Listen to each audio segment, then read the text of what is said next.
I had been asked to go down to the rainforest biome to speak, um, ostensibly to Trevor McDonald, because I had been told that Trevor McDonald thought he was doing a bit of a bit of a program for his late night show, but that he was actually going to be clobbered to do This Is Your Life, but that I was doing this live interview and they had all the television cameras and everything set up, so I believed it completely. I fell for it hook, line and sinker, and then I was walking and we were doing a sort of one of those sort of cutaway walks and whatever, and suddenly there was this rustling behind me and there was Michael Aspel, and I didn't clock at all that it was about me. I mean, it happens to famous people, not me, you see. And he then did that thing to me, and I was actually really shocked. I mean, I was really shocked because vanity may be a weakness I have, but I hadn't been so vain as to suppose that I would be selected for something like that.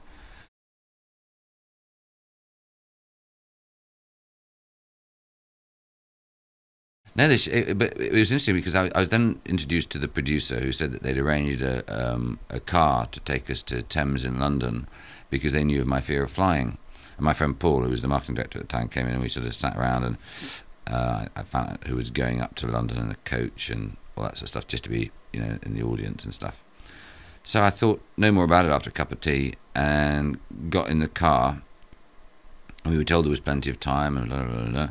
Anyway, we drove out.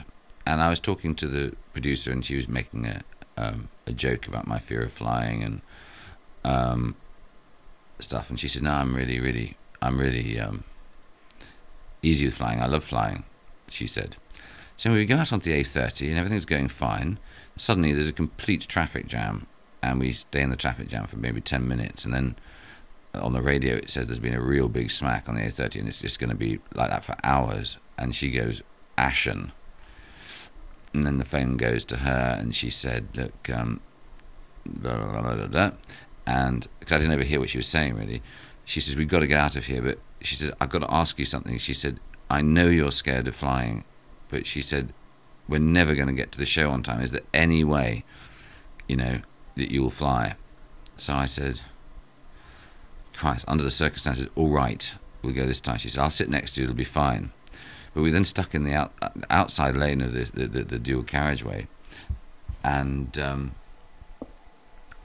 I had to get one of my guys to drive a Land Rover across land and then onto a feeder road to then come down the opposite carriageways to then pick us up, because Eden, of course, was still not too far away, and then they drove us up to the airport.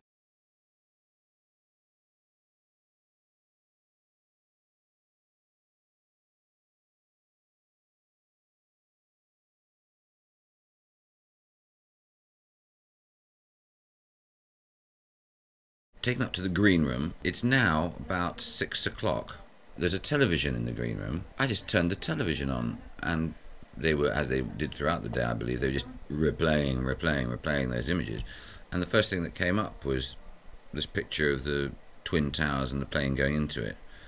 And I looked at it, and the sound was down low, and I remember feeling, bloody hell, this is clever. Or because it wasn't immediately apparent it was news. I thought it was like a Schwarzenegger movie or one of those.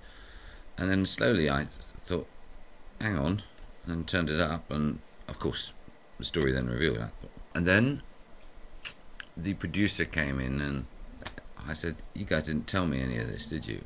And she said, "Well, it had happened literally just before we got on the plane back in Newquay. And we knew for sure if we told you that you weren't going to get on the plane." I mean, she was charming. She was a really charming lady. And what happened next was my son was on holiday in America with his girlfriend. And he'd been going to Niagara Falls or wherever. And there was a chance he was going to have been flying to New York. I asked the lady whether Alex was part of it, whether they'd flown back. She said, "I'm afraid we never tell our guests anything." And I said, "Well, if you want to show, you're about to tell me, because if you can't guarantee he's back, I don't want to be here." Because I suddenly got all freaked out about it.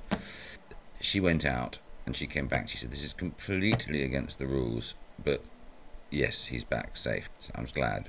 I then had Michael came in to see me, very flustered, because he'd taken a call indirectly from my crew who were in a coach coming to Teddington, and the senior team had formed a delegation and demanded on the phone that Michael ask me whether I wanted to go ahead with the show, because they thought that I ought to know about 9/11 if I didn't, and take a view. And Michael said to me, he said, "Do you want to proceed?" I said, "Look, the world didn't stop, when the Lebanese phalangists went into Chitilla and Sabra. I don't see why we should stop because of the Twin Towers. It's bloody sad and it's bloody awful, but it's actually got nothing to do with us."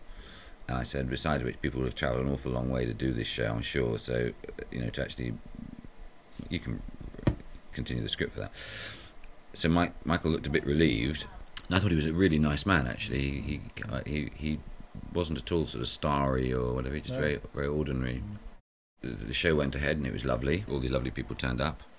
I'm not quite sure what to say about it itself, because it was a delight. It's nice to see a lot of old friends. I was surprised to see some of them. I mean, there were a couple of people in the audience that I was surprised had been invited, because we had not parted on great terms. But actually, in many ways, that was kind of a healing thing, so that was kind of good too. No, it felt very special. Being in the band was fun. Yeah. That was great fun, because it wasn't one of those bands that had fallen apart because we didn't like each other. It was actually that some of us just, we had families and we just didn't want to keep touring around grotty parts of Germany, and we weren't very successful, So it's great, and we've actually the show was great because we hadn't seen each other for a long time. Well, I don't know, 12, 13, 14, 15 years probably. But we've actually stayed in contact since, which has been rather nice as well. So that's a very good thing.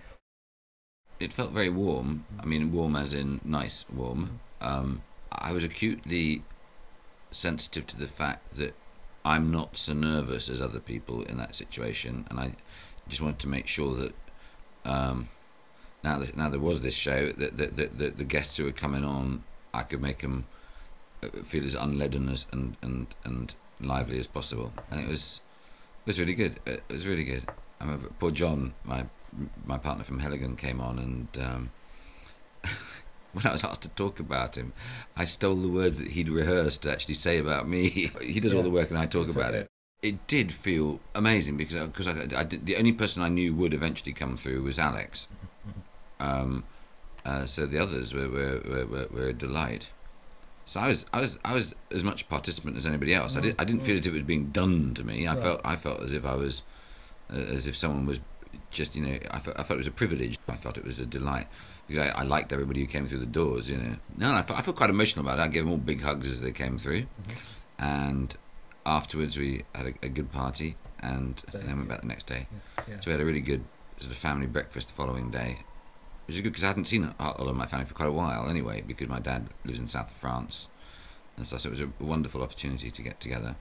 I remember reading an interview with Michael several years ago about This Is Your Life, and he was saying mine was one of the most memorable, but not because of me, but because the whole situation. I mean, crikey, you'll never forget that. None of us who are involved in it will ever forget that day. And every 9/11 since, I think about it. Of course you do. That was magic.